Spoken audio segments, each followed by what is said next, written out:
सबसे बाहर वाला लैटिस प्लेन है, and that is why you से मेटल की सरफेस, ये मेटल की सरफेस है, ये रेडिएशन डाल दिया गया है। तो जो रेडिएशन डाला गया है,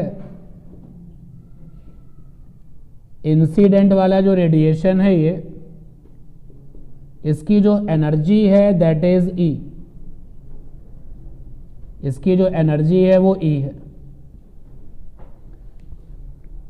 तो जब कोई रेडिएशन किसी सरफेस पर गिरता है तो न्यूटन ने एक ऐसी यूनिवर्सल बात बता दी थी जो सभी लोगों ने एक्सेप्ट किया। उन्होंने कहा कि जब भी रेडिएशन किसी भी सरफेस पर गिरता है, चाहे वो मेटल की सरफेस हो या कोई भी सरफेस हो, तो गिरने वाली एनर्जी का कुछ हिस्सा लौट जाता है। ये रिफ्लेक्टेड रेडिएशन है, रिफ्लेक्टेड रेडिएशन। तो यार रिफ्लेक्टेड वाले रेडिएशंस में कुछ फोटॉन्स होंगे ना, तो मान लेते हैं रिफ्लेक्टेड वाले रेडिएशंस में जो फोटॉन्स हैं, फोटॉन्स नंबर है N R, R for reflected, और जो एनर्जी है रिफ्लेक्टेड वाले फोटॉन्स की वो ई आर है, ई आर, ठीक है ना। जब भी कोई रेडिएशन किसी सरफेस पर गिरेगा तो एनर्जी का कुछ हिस्सा 100% क्या करता है, लौटता है। कुछ हिस्सा क्या करेगा, एब्जॉर्ब हो जाएगा उस मटेरियल में। ये एब्जॉर्ब रेडिएशन है, एब्जॉर्ब होने वाला रेडिएशन। तो भाई जो रेडिएशन एब्जॉर्ब हुआ है वो भी तो फोटॉन्स का नंबर होगा। तो मान लेते हैं कि जो फोटॉन्स का नंबर है एब्जॉर्ब वाले रेडिएशंस में, जो फोटॉन्स नंबर है वो Na है,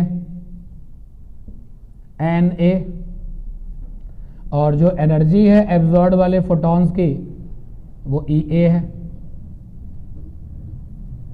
मटेरियल यहां खत्म हो गया और बचा हुआ हिस्सा क्या करेगा, ट्रांसमिटेड होगा, हाँ या ना। ट्रांसमिट जो बाहर निकल आता है। भाई अगर सनलाइट हमारी बॉडी पर गिरेगी तो 100% कुछ हिस्सा क्या करेगा, रिफ्लेक्ट होगा, कुछ हमारी बॉडी में क्या होगा, एब्जॉर्ब होगा, और कुछ हमारी बॉडी से बाहर निकल के क्या हो जाएगा, ट्रांसमिट हो जाएगा। ये बात क्लियर है ना, ये यूनिवर्सल ट्रुथ है जो हम यहां पर डिस्कस कर रहे हैं। अब अगर तुमने कहा कि सर हमने तो जो सरफेस लिया है वो मिरर वाली है, तो तुमने जानते हो किस में बैन लगा दिया, एब्जॉर्ब में तुमने बैन लगा दिया और ट्रांसमिटेड भी तुमने बैन लगा दिया। क्योंकि अगर सरफेस मेटल की सरफेस अगर मिरर बन जाएगी तो लगभग 100% क्या हो जाएगा, लौट जाएगा। तो हम अपनी तरफ से क्यों ये कहें कि ट्रांसमिटेड नहीं है, हम ले करके चलें और सरफेस की जो प्रॉपर्टी है, जो सरफेस होगी उसके हिसाब से कभी रिफ्लेक्शन क्या होगा, जीरो। अगर ये मेटल की सरफेस जो है वो आइडियल बॉडी है, आइडियल ब्लैक बॉडी है, तो क्या होगा, तो जो भी रेडिएशन डालोगे 100% क्या कर जाएगा, एब्जॉर्ब कर जाएगा। तो रिफ्लेक्शन वाला क्या हो जाएगा, जीरो। ट्रांसमिटेड क्या हो जाएगा, जीरो।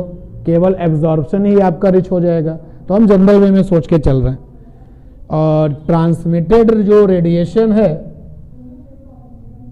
भाई, इसके पास में भी फोटॉन तो होंगे ही। तो मान लेते हैं कि फोटॉन्स का जो नंबर है दैट इज nt, और जो एनर्जी है दैट इज Et। क्या ये रिजल्ट क्लियर है, बोलो। तो छोटी छोटी डेफिनेशंस आती हैं, रिफ्लेक्शन कॉफिशिएंट, छोटी छोटी डेफिनेशंस आती हैं, reflection coefficient, absorption coefficient and transmission coefficient.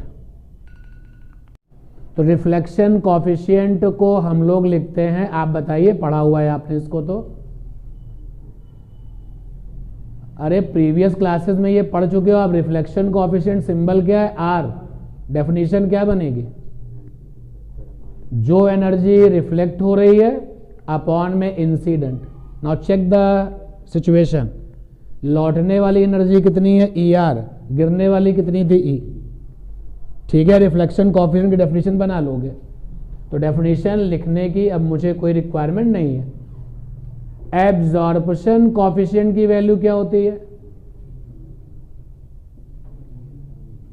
Absorption coefficient को हम ए से लिखते हैं, एब्जॉर्ब होने वाली एनर्जी अपॉन इंसिडेंट वाली एनर्जी। ये हो गया एब्जॉर्प्शन कॉफिशिएंट। और ट्रांसमिशन कॉफिशिएंट क्या होता है भाई, याद आया कि हाँ पहले भी आप पढ़ चुके हैं इसको। Transmission coefficient T is equal to transmitted वाला एनर्जी अपॉन में इंसिडेंट, ये हो गए आपके तीनों कॉफिशिएंट। अच्छा, कंजर्वेशन लॉ ऑफ एनर्जी से अगर हम देखें तो टोटल एनर्जी E ही तो 3 हिस्सों में ब्रेक हो गई है, बोलो भाई। तो बड़ा ये फेमस क्वेश्चन है, सारे कॉफिशिएंट का समेशन कितना होता है 1। यानी कि अगर हम रिफ्लेक्शन कॉफिशिएंट ले लें, अगर हम एब्जॉर्प्शन कॉफिशिएंट ले लें, अगर हम ट्रांसमिशन कॉफिशिएंट ले लें और सबको ऐड कर लें, सारे बड़े बच्चे यहाँ बैठे हुए हैं, जब सबको ऐड करेंगे तो 1/E कॉमन हो जाएगा, ब्रैकेट के अंदर रह जाएगा ER plus EA plus ET, और भैया ऊपर भी E और नीचे भी E, तो क्या हो गया 1। तो यानी कि R plus A plus T बराबर 1। ठीक है, एक क्वेश्चन आता है कि परफेक्टली रिफ्लेक्टिंग सरफेस के लिए रिफ्लेक्शन कॉफिशिएंट की वैल्यू कितनी होती है। जब ये टर्म यूज किया जाए कि परफेक्टली रिफ्लेक्टिंग सरफेस के लिए, परफेक्टली रिफ्लेक्टिंग सरफेस है तो for perfectly reflecting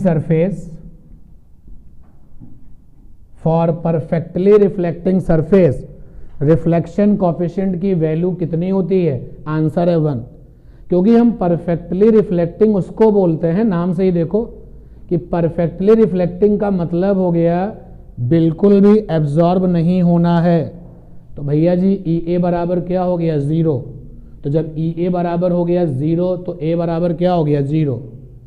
perfectly reflecting का मतलब हो गया ट्रांसमिशन भी नहीं होना है, तो ET बराबर क्या हो गया 0, तो फिर आपका T बराबर क्या हो गया 0। तो perfectly reflecting surface means for perfectly reflecting surface comma A आपको 0 होना पड़ेगा, T आपको भी 0 होना पड़ेगा, तो उस समय R की वैल्यू कितनी होगी 1। इसलिए रिफ्लेक्टिंग जो रिफ्लेक्शन कॉफिशिएंट है वो क्या बन जाएगा 1। क्लियर। अब आप ध्यान देना कि अब अगर हमने रेडिएशन रिफ्लेक्टिंग सरफेस पर डाला तो इस चैप्टर में हमें कह दिया है कि जो रेडिएशन है उसमें पार्टिकल्स हैं, उसके पास मोमेंटम है, और जब मोमेंटम है तो वो हमारी सरफेस पर गिरेगा तो चोट पहुंचाएगा ना। तो जब रेडिएशन सरफेस पर गिरेगा तो सरफेस पर चोट पहुंचेगी, मतलब सरफेस पर क्या आएगा, प्रेशर आएगा, फोर्स आएगा। बोलो यार, that pressure is called the radiant, आपका रेडिएशन प्रेशर, उसको क्या बोलते हैं, रेडिएशन प्रेशर, रेडिएंट प्रेशर। ठीक है ना। तो रेडिएशन प्रेशर की जब वैल्यू निकाली जाती है तो यहां पर लिखा जा रहा है रेडिएशन प्रेशर, डेफिनेशन नहीं दी जा रही है, लेकिन आपसे डिस्कस तो किया जा रहा है। भाई अगर मैं आपकी बॉडी पर बहुत सारी छोटी छोटी बॉल्स अगर फेंक के मारूंगा तो आपकी बॉडी पर हिट करेंगी चीजें, तो आपकी बॉडी पे प्रेशर तो एक्सर्ट होगा ही होगा। Similarly you have A photons, photons मतलब छोटी छोटी बॉल्स ऑफ द एनर्जी, तो जब ये सरफेस पर जाके हिट करेंगी तो सरफेस पर फोर्स भी बनेगा। जब सरफेस पर तो एरिया ऑलरेडी पहले से ही है, और फोर्स बनेगा तो क्या क्रिएट होगा, प्रेशर। तो यहां पर रेडिएशन प्रेशर कैपिटल P बराबर 2I/C, ये तब है जब अपनी सरफेस है परफेक्टली रिफ्लेक्टिंग, फॉर परफेक्टली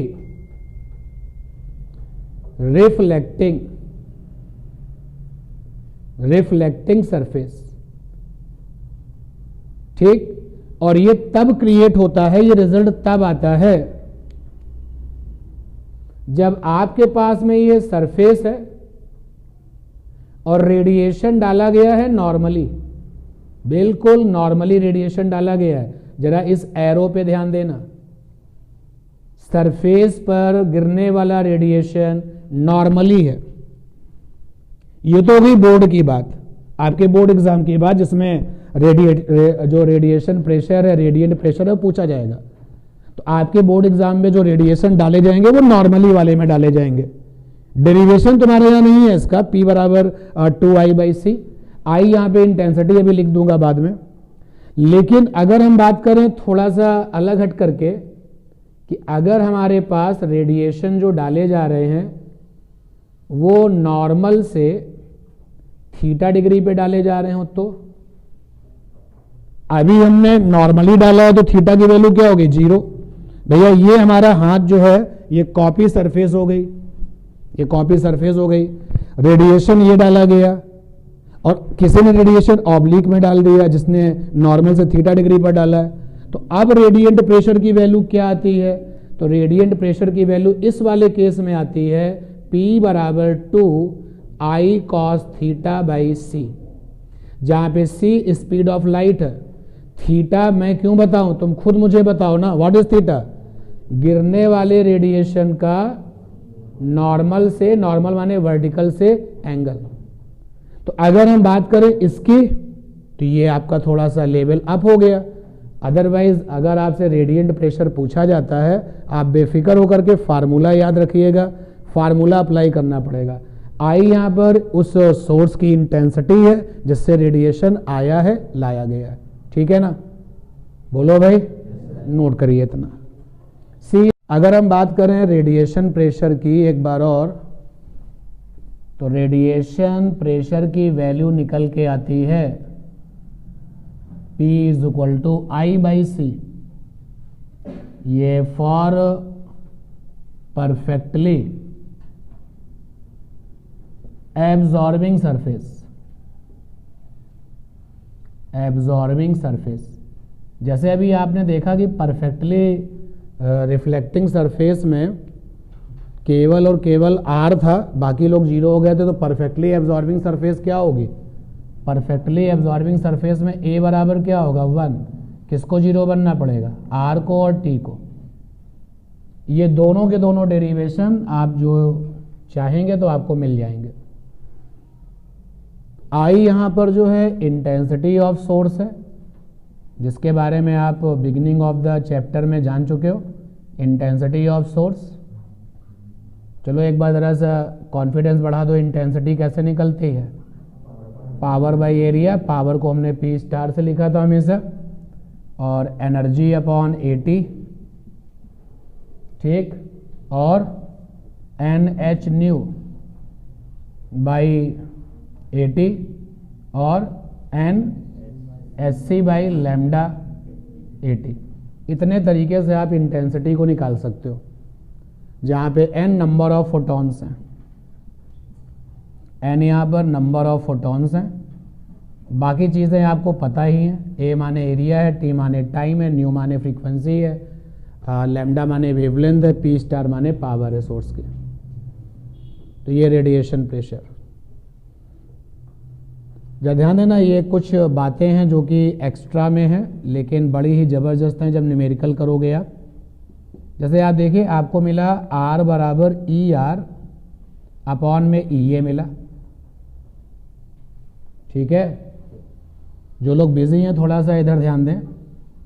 आपको R माने रिफ्लेक्शन कोफिशिएंट, तो रिफ्लेक्शन कोफिशिएंट R बराबर है ER/E। तो यहां से ER की वैल्यू क्या आ गई? R × E, ठीक। अब देखिए ER की वैल्यू क्या लिख सकते हैं हम लोग? ER को क्या लिख सकते हैं? ER है रिफ्लेक्टेड एनर्जी, और रिफ्लेक्टेड एनर्जी ER है, और कितने फोटॉन्स रिफ्लेक्ट हो रहे थे? NR याद है ना? तो NR यहां पे टोटल फोटॉन्स रिफ्लेक्टेड थे, NR था total reflected photons, reflected photons. तो यहां से ER की वैल्यू क्या हो जाएगी? NRhν, क्योंकि एक फोटॉन की एनर्जी कितनी होगी? hν। तो NR फोटॉन की कितनी होगी? NRhν। आपको अगर hν पसंद नहीं आएगा तो फिर आप लिखोगे NR hc/λ। तो यहाँ पे ER की जगह पर इसको रखोगे NR H न्यू, तो इज इक्वल टू हो जाएगा RE। जिनको H न्यू नहीं आएगा SC बाई लैम्डा, तो वो उसके साथ वर्क कर पाएंगे। NR की वैल्यू हो गई RE अपॉन में H न्यू, और जो लोग H न्यू नहीं लिखेंगे वो क्या लिखेंगे फिर यहाँ पे RE upon HC by lambda. तो sometimes you can calculate the NR, number of photons जो कि रिफ्लेक्टेड हुए। क्या इसी थिंकिंग का इस्तेमाल करते हुए आप NT और NA भी निकाल पाओगे? देखो जरा, NR जो निकल के आया है बस उसी के साथ चेंजेस देखो कहाँ कहाँ आएंगे। NR में आया है R into e by h nu, तो NA में क्या आएगा A into e by h nu, या A into e by SC by lambda. और NT में क्या आएगा T into e by h nu, या फिर T into e by SC by lambda. तो sometimes you have a numerical like this के find the total photons जो कि रिफ्लेक्ट हुए हैं, यानी NR पूछा गया है। कभी कभी कहता है कि उन फोटॉन्स का नंबर क्या है जो कि ट्रांसमिटेड हुए हैं, उन फोटॉन्स का नंबर क्या है जो कि एब्जॉर्ब हुए। तो एक हमने डिटेल में करके दिखा दिया, उसी अप्रोच से ये और उसी अप्रोच से ये। नोट करते रहिए, आगे बढ़ते रहिए। इस पूरे के पूरे एपिसोड में ये कैपिटल ई क्या है, इंसिडेंट एनर्जी। जरा देखो यहां से, इंसिडेंट एनर्जी अगर आपको चाहिए तो IAT बन जाएगा ना। देखो यहां से E क्या है, इंसिडेंट एनर्जी होती है ना, ये सोर्स की एनर्जी होती है। तो E बराबर क्या बनेगा IAT, और पर सेकंड की बात करूं तो T बराबर क्या हो जाएगा 1। तो इन सारे के सारे रिजल्ट्स में जो ये E है आपका, जहां जहां ये E है वो है इंसिडेंट एनर्जी, और इंसिडेंट एनर्जी को लिख सकते हो I माने इंटेंसिटी, AT। क्वेश्चन के अकॉर्डिंग आपको अपनी सिचुएशन को सेट करना पड़ेगा। I बराबर है E बाई AT, जस्ट ऊपर लिखा हुआ है, तो E बराबर हो गया IAT। जो लोग पर सेकंड में जाना चाहेंगे उनके लिए T क्या हो जाएगा 1। जो लोग पर सेकंड में जाना चाहेंगे उनके लिए T माने टाइम, टाइम की वैल्यू क्या हो जाएगी 1। तो अगर आपको कोई ये चैलेंज करता है कि क्या आप उन फोटॉन्स का नंबर निकाल सकते हो जो रिफ्लेक्ट हुए हैं, तो आप इस फार्मूले से और कैसे आप मूव करेंगे वो बताया। सिमिलरली एब्जॉर्ब फोटॉन का नंबर, सिमिलरली ट्रांसमिटेड फोटॉन का नंबर।